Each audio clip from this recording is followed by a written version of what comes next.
Mirëmëngjes, fëmijë të dashur. Ju ftoj të jeni me mua në këtë orë matematike.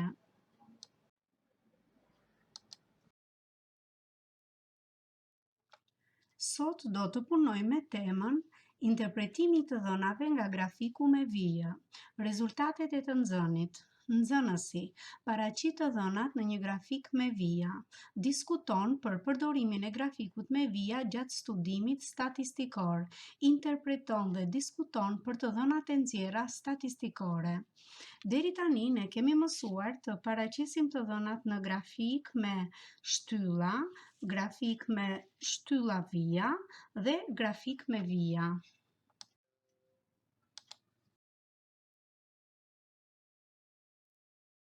Kujtojmë hapat që ndiqen për të kryer një studim statistikor. Grumbullimi i të dhënave është hapi i parë. Organizimi i të dhënave është hapi i dytë dhe interpretimi është hapi i tretë. Grumbullimi i të dhënave ka të bëjë me mbledhjen e materialeve dhe të dhënave të paraqitura në tabelën e dendurisë. Organizimi i të dhënave ka të bëjë me renditjen e të dhënave nga më i vogli tek më i madhi dhe interpretimi i të dhënave ka të bëjë me leximin e të dhënave në një grafik e me plotësimet e mendimeve rreth të dhënave.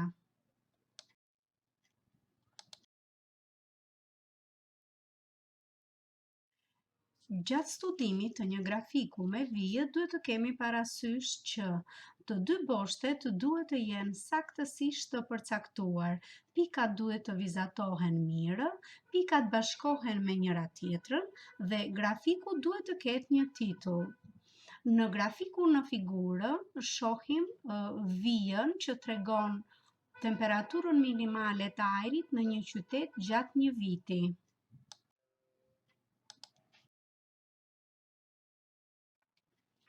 Vërtojmë grafiku në figurë dhe interpretojmë vlerat e tij.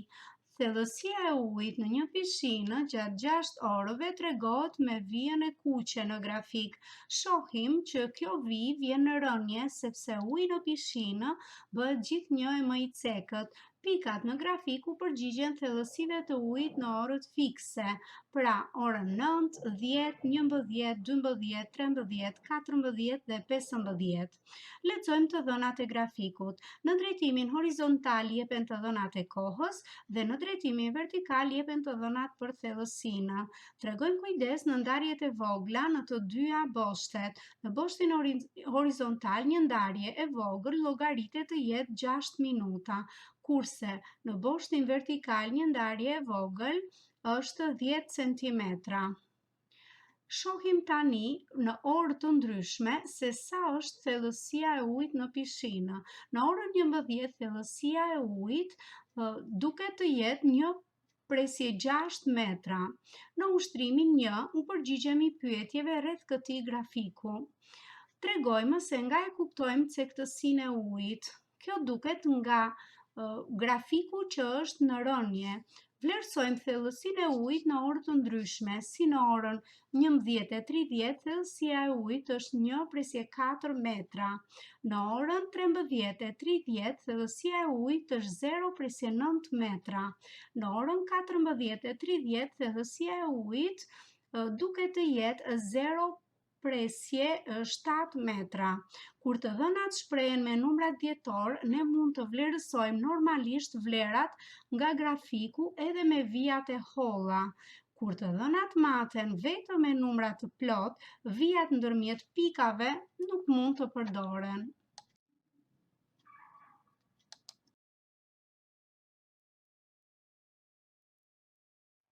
Në grafikun e ushtrimit 2, vija e kuqe tregon numrin e nxënësve që kanë munguar gjatë një jave në një shkollë.